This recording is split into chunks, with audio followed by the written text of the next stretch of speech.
Hello friend, मैं हूं इमरान और I S P C S academy में आपका स्वागत है। दोस्तों, ये हमारा जी एस का आज 19वां पार्ट मैं करवा रहा हूँ। इससे पहले मैंने 18 पार्ट करवा रखे हैं। जिसने वो नहीं देखे वो प्लीज़ प्लेलिस्ट में जाकर देखिए, सब अपडेट हैं और उससे आप प्रैक्टिस कीजिए। ये सब सीक्वेंस से चल रहा है और ये एसएससी में आए हुए सभी प्रीवियस ईयर क्वेश्चन हैं जो आपके लिए बहुत बेनिफिशियल होने वाले हैं। आपको ये पता चलेगा जब आप एग्जाम में बैठेंगे। मैं ये नहीं कह रहा हूँ कि एग्जैक्ट यही क्वेश्चन आंसर आएंगे, क्योंकि ऐसा प्रीवियस ईयर है, मगर इसी से ही बनेंगे। बस घुमा के बनेंगे या कैसे बनेंगे, क्योंकि जीएस तो वही होती है। तो प्लीज़ आप इसे करिए, ज़्यादा से ज़्यादा करिए, सपोर्ट करिए। आप लोग सब्सक्राइब नहीं करते, आप लोग लाइक नहीं करते, ना ही आप लोग कमेंट करते। पता नहीं आप लोगों को जो पसंद आ रहा है तो प्लीज़ लाइक भी कर दिया करिए जैसे आप देखते हैं, और सब्सक्राइब भी कर लीजिए। चैनल ऐसे ही मिलता रहेगा, आपको इससे ज़्यादा मिलेगा। ठीक है, चलिए शुरू करते हैं, ज़्यादा टाइम नहीं बर्बाद करते हैं। और रेस्ट ऐसा कुछ नहीं होता, चाहे संडे चाहे मंडे में आपको डेली पढ़ना है। एग्जाम आपके 10 15 12 दिन बचे हैं, तो प्लीज़ आप डेली पढ़िए। संडे मंडे कुछ नहीं होता, ठीक है। चलिए शुरू करते हैं। मेरा पहला क्वेश्चन क्या, हमारा पहला क्वेश्चन हमारा, विच of the following is the India third highest waterfall, यानी कि भारत का तीसरा सबसे ऊंचा जलप्रपात कौन सा है। तो पहला ऑप्शन हमारा आगे गंगई, तीसरा है सुरुली वाटरफॉल, तीसरा है कुट्टलम वाटरफॉल और चौथा है थालियार वाटरफॉल। तो आप लगा लीजिए पहले। तो आपने लगा लिया होगा। देखिए, जो हमारा इनमें जो क्वेश्चन दे रखा है ना, ये गलत दे रखा है। इनमें से तो एक भी ऐसा आंसर नहीं जो थर्ड हाईएस्ट वाटरफॉल हो इंडिया का। हालांकि देखो, मैं बता रहा हूँ कि कौन कौन से। पहले नंबर पर जो हमारा वाटरफॉल है सबसे एक पर, वो है कुंचिकल। कौन सा है? कुंचिकल है। ये हमारा हाईएस्ट है, सबसे ऊंचा है, कुंचिकल। ये कहाँ पर है? ये देखिए, ये कितने फीट है?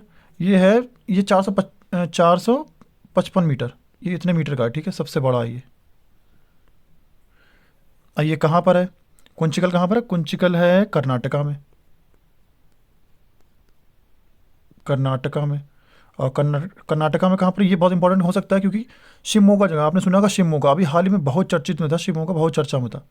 शिवमोगा क्यों चर्चा में था? क्योंकि यहाँ पे हिजाब वाला मामला चला था, यहीं पर इसी डिस्ट्रिक्ट से ही शुरू हुआ था। कॉलेज में यहाँ के बैन हो गया था हिजाब वगैरह कुछ। तो ये शिवमोगा में ही ये पड़ता है। शिवमोगा कर्नाटक में था। कर्नाटक में ही सबसे ऊंचा वाटरफॉल है हमारा इंडिया, कुंचिकल, ठीक है, 455 मीटर का। तो ये बहुत इंपॉर्टेंट, पहले नंबर पर तो ये हो गया। दूसरे पे हो गया हमारा बरही पानी। कौन सा? बरही पानी। बरही पानी ऐसे करके कह सकते हैं, बरही पानी, जो भी आप इसे पढ़िए, बरही पानी। ये कहाँ का है? ये उड़ीसा का है, उड़ीसा का, ठीक है।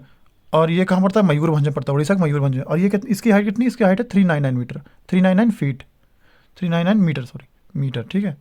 वो कितना था? पहला वाला था 455, 455, ये 399 मीटर। अब देखिए तीसरे नंबर पर कौन है? तीसरे नंबर पर जो आता है वो होता है नोहा कलिकाई। नोहा कलिकाई, ये है नोहा कलिकाई। ये तीसरे नंबर पर आता है।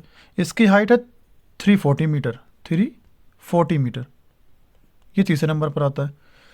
और ये मेघालय में। कहाँ है? मेघालय में। तो आप बताइए, इनमें से तो कोई भी नहीं है। हालांकि इस ऑप्शन के हिसाब से देखा जाए तो इसमें यहाँ पे तीसरा तो नहीं है कोई, लेकिन हाँ, सबसे ऊंचा जरूर है यहाँ पे एक दे रखा है। वो मान सकते हैं। वो वाला कौन सा है? वो वाला, ये वाला मान सकते हैं कि सबसे ऊंचा इन सभी ऑप्शन में देखा जाए तो सबसे ऊंचा ये वाला है, थालियार वाटरफॉल। और ये कितना है? ये इंडिया में 6 पोजीशन पर, मतलब छठा इंडिया में सबसे ऊंचा वाटरफॉल है। इसकी हाइट है 297 मीटर, ठीक है। चलिए, ठीक, नहीं सकते हैं। पहला क्वेश्चन थोड़ा समझाना पड़ेगा, क्योंकि इसमें गलत दे रखा था, तो इसीलिए मैंने इतना टाइम नहीं लगेगा। नेक्स्ट हमारा क्वेश्चन है, भारत और के बीच सिंधु जल संधि पर हस्ताक्षर किए गए। भारत इंडस वाटर ट्रीटी किसके बीच हुई? इंडिया और, ये तो सब जानते होंगे, पाकिस्तान, चीन, अफगानिस्तान, बांग्लादेश, किसके बीच? इंडिया पाकिस्तान के बीच हुई थी। इंडिया और पाकिस्तान के बीच ये जल संधि हुई थी। और ये कब हुई थी? ये हुई थी 1960 में। 19 डेट भी आप जरूर लिख लिया करिए या फिर याद करिए। 1960 में किसके बीच हुई थी? इंडिया में नेहरू जी थे पीएम हमारे उस टाइम पे। और पाकिस्तान का राष्ट्रपति कौन था? अयूब खान।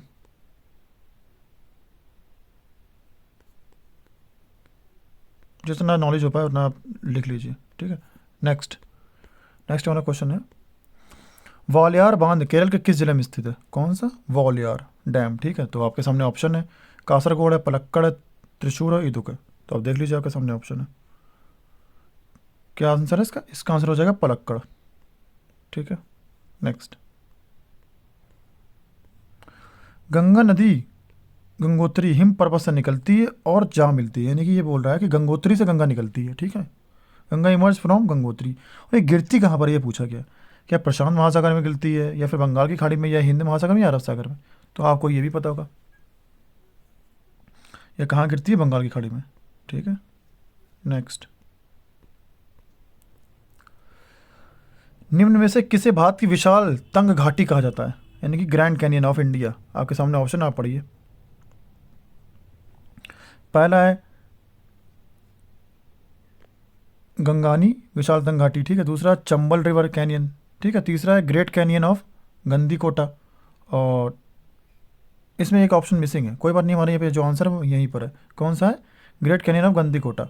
ये हमारी विशाल घाटी है, ठीक है। और ये कहाँ पर पड़ती है ग्रेट कैनियन? ये आंध्रा में पड़ती है। कहाँ? आंध्रा में, आंध्र में, आंध्र प्रदेश, ठीक है। नेक्स्ट नेक्स्ट हमारा क्वेश्चन है, भारत की सबसे बड़ी खारे पानी की अंतर्देशीय झील सांबर किस राज्य में? मतलब हमारी जो सांबर झील है इंडिया में, वो किस किस डिस्ट्रिक्ट में, ये वो किस स्टेट में, ये पूछा गया है। तो आप देख लीजिए, आपके सामने ऑप्शन है। पहला है महाराष्ट्र, उड़ीसा, आंध्र प्रदेश, राजस्थान। ये तो लगभग सभी को पता होगा। ठीक है, राजस्थान में। और ये रामसर साइट भी है। और यहाँ पर एक पक्षी आता है फ्लेमिंगो, ठीक है। तो वो और देख लीजिए, यहाँ पे बहुत फ्लेमिंगो पक्षी उसके लिए फेमस है ये। नेक्स्ट, सस्तम कोटा झील पूछा है। सस्तम कोटा झील किस राज्य में स्थित है? तो आपके सामने ऑप्शन है तमिलनाडु, तेलंगाना, केरल, कर्नाटक। आप देख लीजिए, तो आपने लगा लिया होगा। इसका आंसर क्या है? केरल, ठीक है। नेक्स्ट हमारा क्वेश्चन है, पान सिंह तोमर जो 7 बार के राष्ट्रीय विजेता थे, उनका संबंध किस खेल से था? आपने ये मूवी भी देखी होगी इरफान खान जी की, बहुत अच्छी मूवी थी। और ये हमारे एथलीट थे, तो किससे थे? यहाँ क्या ये हॉकिस थे, या फिर तैराकी, या फिर लंबी बात है थोड़ी, या फिर शॉर्ट पुट? तो किससे थे? ये थे स्टीपल चेस, यानी कि लंबी दौड़ से, ठीक है। ये 7 बार के राष्ट्रीय विजेता थे, याद रखिएगा आप। नेक्स्ट हमारा क्वेश्चन है, किस खेल को नियंत्रित करने वाले विश्व निकाय ने ट्रिपल्स नामक एक नए खेल प्रारूप पेश किया है? तो आप देखिए, ये क्या करना चाहता है। ये कहता है, ये बोल रहा है, the world body governing of which sport has introduce a new game format called triples. तो देख लीजिए, ट्रिपल्स कौन सा गेम फॉर्मेट बनाया इन्होंने? क्या टेबल टेनिस में बनाया है, या फिर टेनिस में, या फिर बैडमिंटन में, या स्क्वैश में? तो देख लीजिए किस में बनाया गया है। ये बनाया गया बैडमिंटन में। नेक्स्ट, विकेट कीपर का हेलमेट मैदान में रखा हुआ है और बल्लेबाज द्वारा मारी गई गेंद हेलमेट से टकरा जाती है। इस घटना की बल्लेबाजी टीम में को कितने पेनल्टी रन दिए जाते हैं? अब ये समझे नहीं आप। जैसे कि मान लो क्रिकेट हो रहा है, ठीक है। क्रिकेट में क्या होता है, यहाँ पे मतलब खिलाड़ी खेल रहा है, तो एक विकेट कीपर होता है पीछे। और विकेट कीपर क्या करता है, कभी कभी जैसे कि अपना वो हेलमेट जो पहनता है विकेट कीपर, वो उठा कर रख देता है यहीं पे, मैदान में रख दिया। मान लो प्लेयर्स ने बॉल डाली, बॉलर ने बॉल डाली, अब बैट से लगी नहीं, लेकिन विकेट कीपर के हाथों गई, लेकिन छूट के धोखे से यहाँ पर टकरा गई हेलमेट पे, तो ये पेनल्टी हो गई। अब वो पता है, ये जो बैटिंग साइड होगी ना, उसे स्कोर रन मिल जाएंगे कुछ, ये होने लगा। यहाँ पे कभी हेलमेट नहीं हो सकता, यहाँ पे ग्लव्स रखा हो, यानी कि कोई भी सामान रखा हो बॉलिंग करने वाली टीम का, चाहे विकेट के, चाहे ग्लव्स रखे हो, चाहे पैड रखे हो, अगर उसमें गेंद टकरा गई जाके धोखे से भी, खाली गेंद कुछ भी नहीं आया, ऐसी धोखे टच होगी, चाहे वो कभी आप समझ लो कि बाउंड्री तक पहुंचेगी नहीं, यहीं भी रह जाएगी, लेकिन अगर उसमें टच भी होगी जाके ना, तो कितने रन देने पड़ेंगे? ये पूछा कि कितने रन पेनल्टी देनी पड़ेगी, 4 देनी पड़ेगी, या फिर 2, या फिर 6, या फिर 5, 5 रन। तो कितने? 5 रन मिलेंगे पेनल्टी के, समझ रहे हैं आप। चलिए नेक्स्ट देखते हैं। नेक्स्ट हमारा क्वेश्चन है, मार्च 2019 में, खैर ये तो करंट एक तरह बोल सकते हैं, ये अब नहीं आएगा, हटाइए, बेकार क्वेश्चन नहीं है। नेक्स्ट हमारा क्वेश्चन क्या है, निम्न में से कौन सा खेल एक वेलोड्रम में खेला जाता है? यानी कि which of the sports played in velodrome, कौन सा स्पोर्ट्स वेलोड्रम में खेला जाता है? साइकिलिंग है, पट्टेबाजी, मुक्केबाजी, या फिर कुश्ती? तो आपको पता होगा, ये मैदान का नाम होता है जहाँ पे जिस ट्रैक पे ये गेम होता है उसे कहते हैं वेलोड्रम। तो कौन सा ट्रैक होता है? वो सा ट्रैक है साइकिलिंग। कौन सा? साइकिलिंग, ठीक है। नेक्स्ट देखते हैं। नेक्स्ट हमारा क्वेश्चन है, राफेल नडाल दुनिया के शीर्ष पुरुष टेनिस खिलाड़ी में से एक हैं जो किस यूरोपीय देश से आते हैं? आप जानते हैं राफेल नडाल ने सबसे ज़्यादा ग्रैंड स्लैम जीते, कितने जीते हैं? 22। ये अभी तक नंबर 1 पर दुनिया में। 21 जीते नोवाक जोकोविच ने, ये सर्बिया के हैं। और 20 जीते हैं रोजा फेडरर ने, ये स्विट्ज़रलैंड के थे, ठीक है। तो इनका पूछा कि ये कहाँ से, इन्होंने 22 जीते, तो ये राफेल नडाल कहाँ से हैं? आपके सामने ऑप्शन दे रहा हूँ मैं, स्पेन, स्विट्ज़रलैंड, सर्बिया और ऑस्ट्रिया। तो ये कहाँ से? ये है स्पेन से, ठीक है। और एक बात याद रखिएगा, स्पेन से एक उभरते खिलाड़ी भी हैं जिन्होंने हाल ही में यूएस ओपन जीता, सबसे कम उम्र के, 19 साल के मात्र एक, 19 साल के मात्र एक लड़का है, 19 साल का, उसे कहते हैं, उसका नाम है क्या? Carlos Alcaraz. नाम लिख दे रहा हूँ मैं यहाँ से, कार्लोस, ये बहुत इंपॉर्टेंट क्वेश्चन मैं बता रहा हूँ आपको, कार्लोस अल्कारेज। अल्कारेज, ये कार्लोस अल्कारेज ये भी स्पेन से ही हैं और केवल 19 साल के हैं। इन्होंने यूएस ओपन जीता अभी अभी, ठीक है, हाल ही में।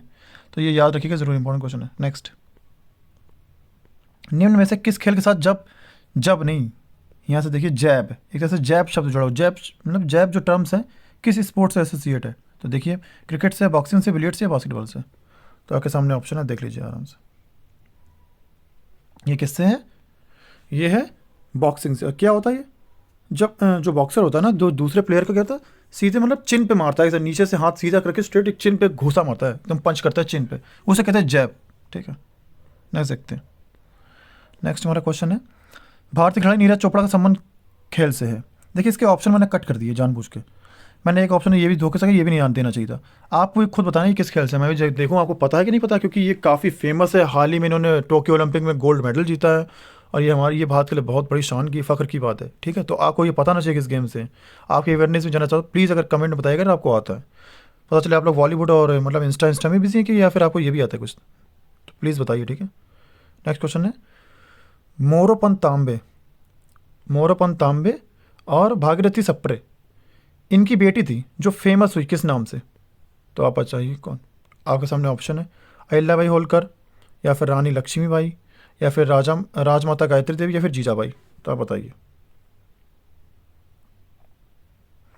ये कौन थी। ये थी महान वीरांगना रानी लक्ष्मीबाई जी। इनके माता पिता का नाम है मोरोपंत तांबे तथा भागीरथी, ठीक है, याद रखिएगा आप। नेक्स्ट, पाकिस्तान के किस शहर को मुगलों का बाग कहा जाता है या बागों का शहर कहा जाता है। पेशावर, मुल्तान, कराची, लाहौर। लाहौर, ठीक है। नेक्स्ट देखते हैं, विजयनगर की प्राचीन राजधानी हम्पी कहाँ स्थित है। ये क्वेश्चन बहुत रिपीट होता है और ये यूनेस्को की वर्ल्ड हेरिटेज साइट में शामिल है ना, इसीलिए। तो ये कहाँ पर है, ये है कर्नाटका में, ठीक है, हम्पी।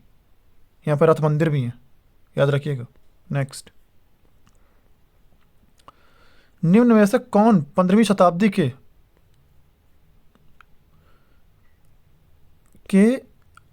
दौरान असम में वैष्णव समुदाय के मुख्य समर्थकों में से एक था। मतलब ये जो थे असम के थे और वैष्णव समुदाय के थे समर्थकों में से एक, और ये 15वीं शताब्दी की बात कर रहे हैं।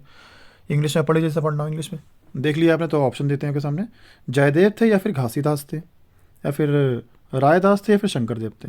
देख लीजिए आप ऑप्शन, आपने लगा लिया इसका आंसर। इसका आंसर क्या होगा, शंकरदेव, ठीक है।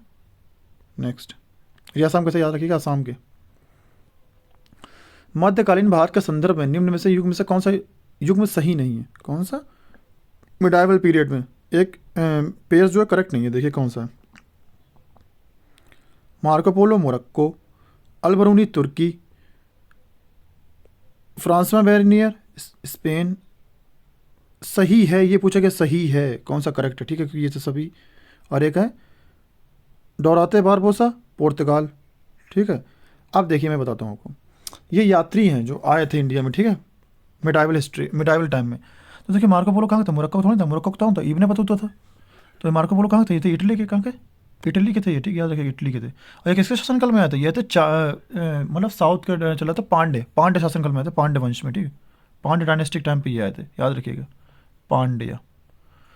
और नेक्स्ट क्या है, अल्बरूनी कौन था, ये किसके टाइम में था, ये मोहम्मद गजनी के टाइम पे आया था, मोहम्मद गजनी के साथ आया था। ये कहाँ का था, ये उज्बेक का था, उज्बेकिस्तान का, ठीक है। ये तुर्की देखा, ये भी गलत है। नेक्स्ट क्या है, फ्रांस में बेरनियर, ये स्पेन दिखा रहा है ना, ये तो फ्रांस से आए थे, फ्रांस से नाम ही दिख रहा है, फ्रांस से आए थे ये, ठीक है, फ्रांस से आए थे। और ये किसके टाइम पे था, ये मुगल के टाइम पर आए थे, ठीक है। तो ये तीनों गलत है। कौन सही है, दुआर्ते बारबोसा, ये सही है, पुर्तगाल का, ठीक है।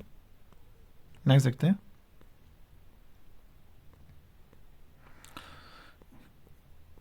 बाघ गुफाएं किस राज्य में स्थित है। कौन सी बाघ गुफाएं, तो आपके सामने ऑप्शन है, एमपी में है, या फिर उत्तर प्रदेश, कर्नाटक, असम। देख लीजिए आप, आपने निकाल लिया होगा कहाँ पर है बाघ गुफाएं, एमपी में, ठीक है। और दोस्तों मैं इंग्लिश की वोकैब भी करवा रहा हूँ, ईडियम फ्रेजेस भी करवा रहा हूँ, वन वर्ड्स के तो मैंने 5वां 6ठा पार्ट करवाया गया, उसमें काफ़ी व्यूज़ भी आए हुए हैं। और इसके अलावा मैं एंटोनिम्स सिनोनिम्स भी करवा रहा हूँ, प्लीज़ आप उसे भी देखिए, आपका एग्जाम काफ़ी करीब है, उसे भी देखिए, सपोर्ट करिए, और वो आपके बेनिफिशियल ही होगा। सब मैं प्रीवियस से करा रहा हूँ, यही घुमा फिरा के पूछता है, तो आप उसे जरूर देखिए, ठीक है। प्लेलिस्ट भी अपडेट है, और मैं सुबह 10 से 12 बीच वीडियो डाल देता हूँ वाला, वो भी देख लीजिए आप। ठीक है, नहीं सकते हैं। नेक्स्ट हमारा साम्राज्यवाद पूर्व की अवधि में कैलिको के नाम से किससे जाना जाता था। अरे मतलब आपका क्वेश्चन कैसे, मतलब हिंदी में सही अटपटा सा है। देखिए ये देखिए यहाँ पे, what was known as calico, मतलब नैनिक कैलिको जो है इसे क्या कहते थे, किस टाइम की बात है, during the pre imperialism period. Imperialism period में कैलिको बोलते थे। ये है क्या, कैलिको क्या था उस टाइम पे, तो कोयला था, चावल थे, लोहा था या फिर कॉटन था। तो आप देख लीजिए कैसे ऑप्शन है। तो ये कहता है ये था कॉटन, ठीक है, कैलिको, कॉटन को ही कैलिको कहते थे तब। नेक्स्ट हमारा क्वेश्चन है, बच्चों को शिक्षा का मौलिक अधिकार देता है, किस वर्ष सहमति मिली थी ये, 2001 में, 1975 में, 2009 में या फिर 1947 में। तो क्या होगा इसका 2009। पॉलिटी का क्वेश्चन आ गया, तो पॉलिटी से मुझे याद है मयंक सर हमारे बहुत अच्छी पॉलिटी करा रहे हैं, बेसिक से एडवांस तक, यानी कि जिससे भी प्री से मेंस तक की तैयारी करनी है वो देख सकता है। वो थ्योरी पढ़ा रहे हैं, और एमसीक्यूज़ में या फिर वन लाइनर भी लेकर आऊँगा, वो थ्योरी पढ़ा रहे हैं बहुत अच्छी। अब वो सभी सब्जेक्ट की पढ़ाएंगे, वो भी देख लीजिए। और अगर आपको करंट अफेयर पढ़नी है तो हमारे कुमार सर जो है डेली करंट अफेयर से वो लेकर आते हैं, बहुत बेहतरीन 10-12 क्वेश्चन लाते हैं। ज़्यादा लोग 15, 20, 50, 30 करवाते हैं, वो बेकार है सब। 10-10 क्वेश्चन करिए आप डेली, उसी में सही फंसेगा। और वो बहुत अच्छा कराते हैं, बहुत रिसर्च करते हैं वो, इसके लिए पूरा दिन देते हैं वो करंट अफेयर के लिए। और अगर किसी को सीटेट टीटेट की तैयारी करनी है तो हमारे आरपी सर बहुत बड़े सीटी भी पढ़ा रहे हैं, उन्हें भी देखिए, उन्हें सपोर्ट करिए, वो काफ़ी कुछ पढ़ा रहे हैं, ठीक है। चलिए नेक्स्ट देखते हैं। शोषण के विरुद्ध अधिकार एक है, कैसे अधिकार है, राइट अगेंस्ट एक्सप्लोनेशन। क्या संवैधानिक अधिकार है, विधि है, मौलिक अधिकार या विधिक अधिकार है, तो कौन सा है, मौलिक अधिकार है, ठीक है, ये तो जानते होंगे आप। नेक्स्ट हमारा क्वेश्चन है, संपत्ति का अधिकार, मौलिक अधिकारों को सूची से कब हटाया गया था। ये तो मैंने डेली करवा रहा हूँ, 3-4 दिनों का लगातार, जो डेली देख रहा होगा उसे आता होगा। 1975 में हटाया गया या फिर 1980 में ये हटाया गया या फिर 1978 में, 1977 में, तो आप जानते होंगे। आप एक बार फिर से सोच लीजिए कब हटाया गया ये, 1978 में, ठीक है, 44th अमेंडमेंट हुआ था। नेक्स्ट हमारा क्वेश्चन है, India is called a secular country because citizen have to fundamental right, मतलब इंडिया को जो है धर्मनिरपेक्ष बोला जाता है, क्यों, क्योंकि हमें ऐसा कौन सा मौलिक अधिकार प्राप्त है जिससे हमें धर्मनिरपेक्ष बोला जाता है। तो देखते हैं, पहला क्या है, freedom of speech and expression, यानी बोलने की स्वतंत्रता, अभिव्यक्ति स्वतंत्रता। दूसरा क्या है, भारत में कहीं भी आवागमन की स्वतंत्रता, या फिर मानव सम्मान के साथ रहने की स्वतंत्रता, ठीक है, या फिर खुद की पसंद के धर्म का पालन करने की स्वतंत्रता। या जब फ्रीडम ऑफ रिलीजन पूछा तो यही होगा, खुद की पसंद के धर्म का पालन, मतलब हम लोग अपनी चॉइस से कोई सा भी धर्म से रह सकते हैं और मतलब एक्सेप्ट कर सकते हैं उसे, उसकी प्रैक्टिस कर सकते हैं। और कभी कभी ये भी पूछ लेता है कि धर्मनिरपेक्ष भारत है, तो इसका क्या मतलब है कि भारत राज्य में अनेक धर्म हैं या फिर भारत राज्य का कोई एक धर्म नहीं है। तो देखिए इसका मतलब ये होता है कि भारत राज्य का कोई भी धर्म नहीं है, भारत संघ का कोई भी धर्म नहीं माना गया, इसका मतलब धर्मनिरपेक्ष का यही हुआ, ठीक है। नेक्स्ट हमारा क्वेश्चन है, मलीमत समिति की रिपोर्ट का संबंध किससे, कौन सी समिति है, मलीमत कमेटी की, किससे, न्यायिक विलंब से है या फिर कपड़ा क्षेत्र से है या फिर आपराधिक न्याय प्रणाली में सुधार से या फिर स्टॉक मार्केट में सुधार से है। तो आपके सामने ऑप्शन है सारे, देख लीजिए आप अच्छे से। तो किससे, ये है आपराधिक न्याय प्रणाली में सुधार से, ठीक है, किसका, मलीमत कमेटी का। नेक्स्ट देखते हैं, यह 2003 में बनी थी। को आमतौर पर कोम्ब जेली के नाम से जाना जाता है। आज मैंने बायो क्वेश्चन भी लिया है, ठीक है, मैंने साइंस भी थोड़े ले लेता हूँ। और commonly known as comb jelly. तो आपके सामने ऑप्शन है, प्रथुकर्मी या फिर प्लेथिहेमलेथिस, आर्थ्रोपोडा या फिर टीनोफोरा या फिर मोलस्का। तो कौन सा है इसका ऑप्शन, कोम्ब जेली किसे बोलते हैं, टीनोफोरा बोलते हैं, ठीक है। नेक्स्ट देखते हैं, निम्न में से किस में प्रति ग्राम प्रोटीन की मात्रा सबसे अधिक होती है, यानी सबसे ज़्यादा प्रोटीन किस में होता है, ये पूछा गया। तो आपके सामने ऑप्शन है और आप ये खूब अच्छे से जानते हैं, सेब, सोयाबीन, गेहूँ, मूंगफली। ये दोनों तो होंगे नहीं, इन दोनों में ही कंफ्यूज हो सकते हैं। तो क्या होता है, सबसे ज़्यादा किसमें होता है, सोयाबीन में होता है। Is that clear. नेक्स्ट, राष्ट्रीय पोषण संस्थान पूछा कि कहाँ पर है, national institute of nutritions, Shillong में, इंदौर में, मुंबई में, हैदराबाद में। तो आप लगा लीजिए कहाँ है ये, हैदराबाद में। ओके नेक्स्ट, निम्न में से किस पोषक तत्व की कमी गंडमाला का सर्वाधिक सामान्य कारण है। देखिए कैसा गंडमाला, इसे घेंगा रोग भी कहते हैं या फिर इंग्लिश में देखिए आप गोइटर जो रोग है किसकी कमी से होता है, आयरन, विटामिन सी, कैल्शियम या आयोडीन। तो घेंगा मैंने बोला, आप समझ गए होंगे, बचपन से आप ऐड भी देख रहे होंगे, कौन सा होता है, आयोडीन। आयरन की कमी से एनीमिया हो जाता है, विटामिन सी की कमी से स्कर्वी हो जाता है, कैल्शियम की कमी से हड्डी रोग हो जाते हैं, ठीक है, रिकेटस टाइप के बोल सकते हैं आप। नेक्स्ट, निम्न में से कौन एक वसा विलेय विटामिन, यानी कि पूछा कि जो वसा में घुलनशील है, ठीक है, वसा में यानी कि फैट में, और जो क्या करता है रक्त का रक्त, ये हमारा रक्त का थक्का जमाने में मदद करता है, ठीक है, और हड्डी चयापचय एवं रक्त के कैल्शियम स्तर को नियंत्रित करने में भी भूमिका निभाता है। इंग्लिश से पढ़ लीजिए, इंग्लिश में पढ़ना हो। Which of the following is a fat soluble vitamin that plays a role in blood clotting, bone metabolism and regulating blood calcium levels. तो कौन सा है? तो आपको देख के ऑप्शन से ही समझ में आ जाएगा। देखिए सब जल में घुलनशील दे रखे, केवल एक ही दे रखा है जो वसा में घुलनशील है। कौन सा है? नहीं, एक और दे रखा है विटामिन ए, ये भी वसा में घुलनशील। तो कौन सा? विटामिन के, यही हमारा जो रक्त का थक्का जमाने में मदद करता है। नेक्स्ट देखते हैं। 3 प्रकार के परपोषी होते हैं, इनमें से कौन सा उनमें से एक नहीं है? तो मतलब हेट्रोट्रॉफ से पूछा गया, तो कौन सा नहीं है? उपभोक्ता नहीं, मांसाहारी, सर्वाहारी या फिर शाकाहारी? कौन सा नहीं है? कंज्यूमर नहीं है, ठीक है। नेक्स्ट देखते हैं।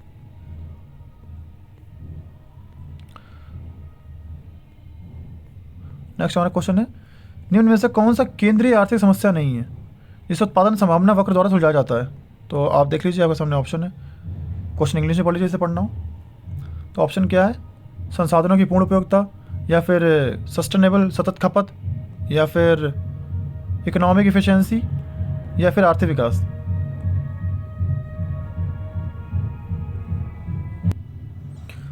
जी तो आपके सामने ऑप्शन है, आप देख लीजिए आंसर। माफ़ कीजिएगा, एक बारात आ गई तो काफ़ी शोर हो रहा है, क्योंकि शादी का सीज़न है, तो बारात आ जाती है तो फिर आपको सुना नहीं देगा, इसलिए मैंने पॉज कर दिया वीडियो। तो आपके सामने ऑप्शन है, आपने लगा लिया होगा इतनी देर में। तो क्या इसका आंसर है? इसका आंसर है सस्टेनेबल कंजम्पशन, ठीक है। नेक्स्ट देखते हैं। नेक्स्ट हमारा क्वेश्चन है, गिनी गुणांक, यानी कि गिनी गुणांक का प्रयोग किस लिए किया जाता है? व्हाट इज द गिनी कोफिशिएंस? ये काफ़ी इंपॉर्टेंट क्वेश्चन है, ये आपसे अभी भी पूछ सकता है, ठीक है। ऑप्शन है क्या? आय की समता को मापने के लिए, आय की असमानता को मापने के लिए, आय के विवरण को मापने के लिए, या फिर आय के लाभ हानि को मापने के लिए। तो आप देख लीजिए इसे।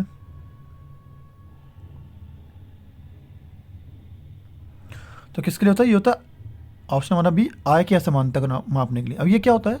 तो जो गिनी कोएफिशिएंस होता है, ये 0 से 1 के बीच होता है, लगभग 1 से फिर आगे भी जा सकता है, ठीक, 0 से शुरू होता है। तो इसका मतलब होता है अगर हम लोग, अगर गिनी किसी कंट्री गिनी कोएफिशिएंस 0 के आसपास है, तो यानी कि उस कंट्री का मतलब आय में जो इनकम इनक्वलिटी है बिल्कुल नहीं, वहाँ पे इनकम जो है इक्वल है, सबको लोग बराबर बराबर समान आय मिल रही है, बहुत अच्छा है, उस कंट्री की हालत बहुत अच्छी है, सब कुछ बहुत सिस्टमेटिक ढंग से चल रहा है, बहुत अच्छा। और अगर जितना ही 0 से बढ़ता है, अगर 1 2 3 इधर बढ़ता चलाता है, समझ लो उसकी कंट्री की हालत नहीं बेकार है, वहाँ पे आय बिल्कुल इनइक्वल है, किसी को कितनी आय मिलती है, किसी को कितनी मिलती है, मतलब सब कुछ गड़बड़ है वहाँ पे। तो ये जितना 0 के करीब होगा उतना ही अच्छा होगा, जितना 0 से दूर जाएगा उतना ही खराब हो जाएगा, ठीक है। नेक्स्ट देखते हैं। नेक्स्ट हमारा क्वेश्चन है, a higher index represent inequality in income distribution उच्च तरह।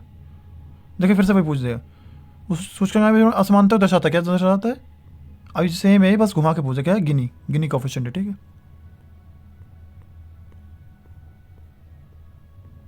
एक लास्ट क्वेश्चन बचा हुआ है, वस्तु एवं सेवा कर यानी कि जीएसटी पूछा गया है, को लागू करने वाला पहला देश कौन सा था? फ्रांस था, यूएसए था, जर्मनी था, कनाडा था। ये मैं आपके लिए आंसर देने वाला था, लेकिन मैंने आपको एक क्वेश्चन दे रखा है कि नीरज चोपड़ा किस खेल से संबंधित थे, वो बताइएगा। तो इसका आंसर मैं बता देता हूँ, इसका आंसर है फ्रांस, ठीक है। तो गाइस ये हमारे कंप्लीट हो गए। आप इसी प्रकार डेली आइए, और अगर हमारा वीडियो पसंद है प्लीज़ इसे लाइक जरूर करिए, लाइक कीजिए, सब्सक्राइब कीजिए, ठीक है। हमारे चैनल को प्लीज़ सपोर्ट करिए। Thank you.